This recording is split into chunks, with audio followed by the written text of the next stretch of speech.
Hello, welcome back to our channel. അപ്പോൾ ഇന്ന് ഞാനൊരു ആലു പൊറോട്ടയുടെ റെസിപ്പിയാണ് നിങ്ങളെ കാണിക്കാൻ പോകുന്നത്. അപ്പോൾ നമുക്ക് വീട്ടിൽ തന്നെ നല്ല സിമ്പിളായിട്ട് നല്ല സോഫ്റ്റ് ആൻഡ് ടേസ്റ്റി ആയിട്ടുള്ള ആലു പൊറോട്ട എങ്ങനെയാണ് ഉണ്ടാക്കുന്നതെന്ന് നോക്കാം നമുക്ക്. അപ്പോൾ ആദ്യം നമ്മൾ അതിന് വേണ്ടിയിട്ട് ചപ്പാത്തിക്ക് മാവ്, സാധാരണ നമ്മൾ ചപ്പാത്തിക്ക് മാവ് കുഴക്കുന്ന പോലെ കുഴച്ച് വെക്കണം. കുറച്ച് നേരം അങ്ങനെ കുഴച്ച് വെക്കണം. അപ്പോൾ അത് എല്ലാവർക്കും അറിയുന്നത് കൊണ്ട് മാവ് കുഴക്കുന്ന വീഡിയോ ഞാൻ കാണിക്കുന്നില്ല. അപ്പോൾ നമുക്ക് വേഗം എങ്ങനെയാണ് ഉണ്ടാക്കുന്നതെന്ന് നോക്കാം. അപ്പോൾ മാവ് ഞാൻ കുഴച്ച് വെച്ചിട്ടുണ്ട്. അതിനുശേഷം നമ്മൾ ചെയ്യേണ്ടത് പൊട്ടാറ്റോ എടുത്തിട്ട് പുഴുങ്ങി വെക്കണം. ഞാനിവിടെ ഒരു 5 പൊട്ടാറ്റോ, അധികം കുറച്ച് വലിപ്പമുള്ള 5 പൊട്ടാറ്റോ എടുത്ത് വെച്ചിട്ടുണ്ട്. പിന്നെ നമുക്ക് വേണ്ടത് സവാള, പച്ചമുളക്, ഇഞ്ചി, അതൊക്കെ നന്നായിട്ട് നൈസായിട്ട് അരിഞ്ഞു വെക്കണം. അപ്പോൾ പൊട്ടാറ്റോ നമ്മൾ കുക്കറിലിട്ട് പുഴുങ്ങി തൊലി കളഞ്ഞ് വെച്ചതാണിത്. ഉപ്പൊന്നും ചേർക്കണ്ട, ഉപ്പ് ചേർക്കാതെ പുഴുങ്ങി വെച്ചതാണ്. അതിനുശേഷം നമ്മൾ നന്നായിട്ട് അത് ഉടച്ചെടുക്കണം. കട്ടകളൊന്നും ഇല്ലാതെ പൊട്ടാറ്റോ ഇതുപോലെ ഒരു ഫോർക്ക് വെച്ചിട്ടോ സ്പൂൺ വെച്ചിട്ടോ നന്നായിട്ട് ഉടച്ച് വെക്കണം. ചൂടാറുന്നതിന് മുന്നേ തന്നെ ഇത് ചെയ്യണം. അപ്പോഴാണ് എളുപ്പത്തിൽ വേഗം ചെയ്യാൻ പറ്റുള്ളൂ. അപ്പോൾ കട്ടകളില്ലാതെ നല്ല നൈസായിട്ട് വേണം ചെയ്ത് വെക്കാൻ വേണ്ടിയിട്ട്. കട്ടകളുണ്ടായാലും നമ്മൾ ആലു പൊറോട്ട പരത്തുമ്പോൾ ശരിയാവില്ല, പൊട്ടിപ്പോവാൻ സാധ്യതയുണ്ട്.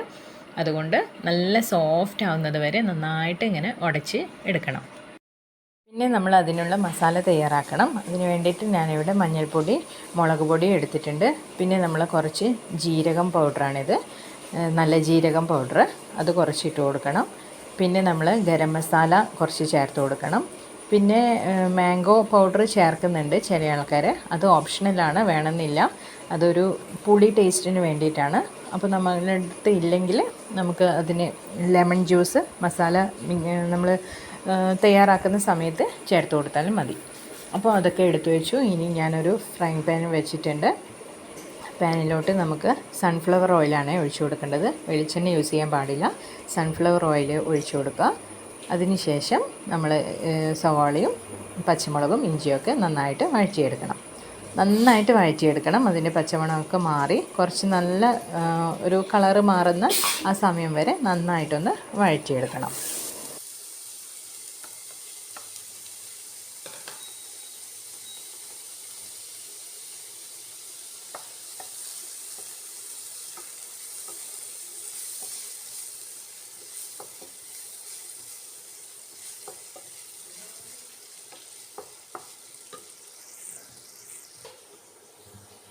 അപ്പോൾ നമ്മുടെ സവാളയൊക്കെ നന്നായി വഴറ്റിയെടുത്തിട്ടുണ്ട്. അതിനുശേഷം നമുക്ക് മസാല ചേർത്ത് കൊടുക്കാം. നേരത്തെ എടുത്ത് വെച്ച മസാലയാണിത്. അപ്പോൾ സവാള വഴറ്റുമ്പോൾ നമ്മൾ കുറച്ച് ഉപ്പിട്ടിട്ടാണ് വഴറ്റിയത്. അപ്പോൾ മസാല ചേർത്ത് മസാലയുടെ പച്ചമണം മാറുന്നത് വരെ നന്നായിട്ട് മിക്സ് ചെയ്തെടുക്കണം.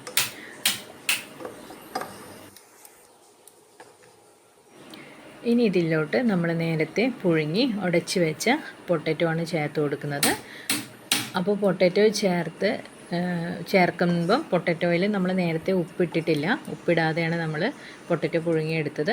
അപ്പോൾ ഈ സമയത്ത് നമുക്കിനി വേണ്ടുന്ന ഉപ്പ് കൂടെ ചേർത്ത് കൊടുക്കാം.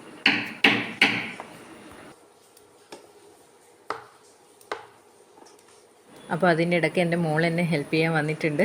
അവൾ നന്നായിട്ട് മിക്സ് ചെയ്ത് വരുന്നുണ്ട് മസാലകളൊക്കെ.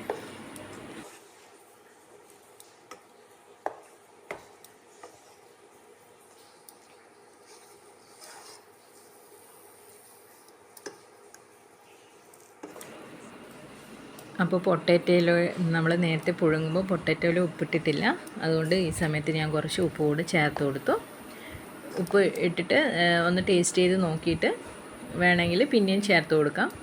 അപ്പോൾ നമ്മുടെ പൊട്ടാറ്റോ മസാല ഇവിടെ നല്ല സോഫ്റ്റായിട്ട് കണ്ടില്ലേ, നല്ല സോഫ്റ്റായിരിക്കുന്നുണ്ട്. കട്ടകളൊന്നും ഇല്ലാതെ നല്ല ഇതുപോലെ നല്ല പേസ്റ്റ് പോലെ നല്ല സോഫ്റ്റായിട്ട് ഇരിക്കുന്നുണ്ട്. ഇനി നമുക്ക് അതിലോട്ട് കുറച്ച് മല്ലിയില ചേർത്ത് കൊടുക്കണം. അവസാനം തീയൊക്കെ ഓഫ് ചെയ്തതിന് ശേഷം ചേർത്ത് കൊടുത്താൽ മതി. അപ്പോൾ ഞാൻ നേരത്തെ പറഞ്ഞില്ലേ, ഒരു പുളി ടേസ്റ്റിന് വേണ്ടിയിട്ട് മാംഗോ പൗഡർ ഉണ്ടായിരുന്നില്ല, അതുകൊണ്ട് ഞാൻ കുറച്ച് ലെമൺ ജ്യൂസ് ചേർത്ത് കൊടുത്തു. എന്നിട്ടൊന്ന് നന്നായിട്ടൊന്ന് മിക്സ് ചെയ്ത് കൊടുക്കണം.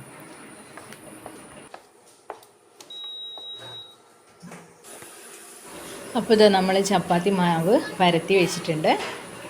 പരത്തി വെച്ചത് ചപ്പാത്തിയുടെ ആ വലിപ്പത്തിലല്ല, ചെറിയൊരു വലിപ്പത്തിൽ മാവ് പരത്തി വെച്ചിട്ടുണ്ട്. എന്നിട്ട് അതിലോട്ട് നമുക്കിനി ആ ഫില്ലിങ്സ് ചേർത്തിട്ട് വേണം വീണ്ടും ഒന്ന് പരത്തിയെടുക്കാൻ. അപ്പോൾ ഇതാ ഈ ചെറിയൊരു വട്ടത്തിൽ നമ്മൾ മാവ് പരത്തി വെച്ചു. ഇനി ഇതിലോട്ട് നമുക്ക് ഈ പൊട്ടറ്റോ മസാല ചേർത്ത് കൊടുക്കാം. അപ്പോൾ ഒരു മാവിൽ 1 സ്പൂണ് മസാല മതിയാവും. അപ്പോൾ അത് മസാല നമ്മുടെ മാവിലോട്ട് വെച്ച് കൊടുക്കണം. കയ്യിലെടുത്തതിന് ശേഷം മാവിലോട്ട് ഇങ്ങനെ വെച്ച് കൊടുക്കാം. അതിന് ശേഷം നമ്മുടെ സൈഡുകളൊക്കെ ഇങ്ങനെ അടച്ച് ഇതാക്കി വെക്കണം. അപ്പോൾ മസാല ചേർത്ത് കൊടുത്തു. എന്നിട്ട് ഇതിൽ കാണുന്നത് പോലെ എല്ലാ സൈഡും ഇങ്ങനെ മടക്കി മടക്കി വെക്കണം.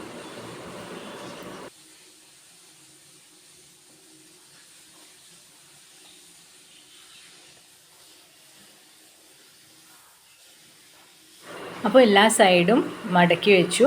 ഇനി അതിൽ ആ ബാലൻസ് വരുന്ന ആ മാവ് ഇങ്ങോട്ട് എടുത്ത് കളയണം. എടുത്ത് കളഞ്ഞതിന് ശേഷം അത് നമുക്ക് വേണ്ട.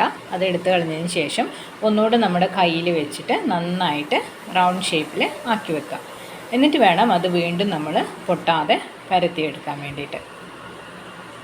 ഇതുപോലെ നമ്മുടെ എല്ലാ മാവും എടുത്തിട്ട് ഇങ്ങനെ ഫില്ല് ചെയ്ത് റൗണ്ട് ആക്കിയിട്ട് വെച്ചാൽ മതി. എന്നിട്ട് പിന്നെ നമുക്ക് അവസാനം എല്ലാം ഒന്നിച്ച് പരത്തി ചുട്ടെടുക്കാം. അപ്പോൾ ഇങ്ങനെ വെക്കുമ്പോൾ എല്ലാം സെപ്പറേറ്റ് ഓരോന്നായിട്ട് വെക്കണം. മേലെ വെച്ച് പോവരുത്, അന്നേരം ഒട്ടിപ്പിടിച്ച് പിന്നെ അത് പൊട്ടിപ്പോവും. അപ്പോൾ നമ്മൾ മാവെടുത്ത് നമ്മൾ ഫില്ല് ചെയ്ത മാവെടുത്ത് ഇതുപോലെ നന്നായിട്ട് അധികം പ്രസ് ചെയ്യാതെ സൂക്ഷിച്ച് നന്നായിട്ട് നല്ല റൗണ്ട് ഷേപ്പിൽ നമ്മൾ പരത്തിയെടുക്കണം.